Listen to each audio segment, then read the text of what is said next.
Familia moja kutoka kijiji cha Bukaya, eneo bunge la Lurambi, kaunti ya Kakamega, inadai haki baada ya mwanao wa kiume wa miaka 3 kulazimika kukatwa vidole vyake vyote vya mkono wa kulia kufuatia kile wanachodaiwa kuwa utepetefu wa katika hospitali ya Mkumu. Alafu walifunga to the wrong nini? Kama mtoto analia tu mkono inachomeka. Mimi nikamwambia tu sister, bado ananigombanisha, mkono iko sawa. Kufika kesho yake ndio Dr. Masi akaitwa, akakuja kuona hiyo kidole.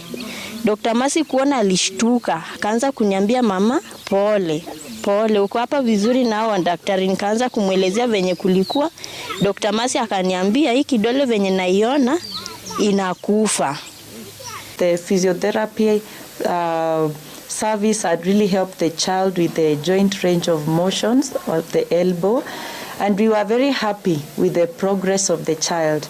A day before the discharge and the referral, that's when we realized that the hand was starting to turn dark. We advised for further investigations.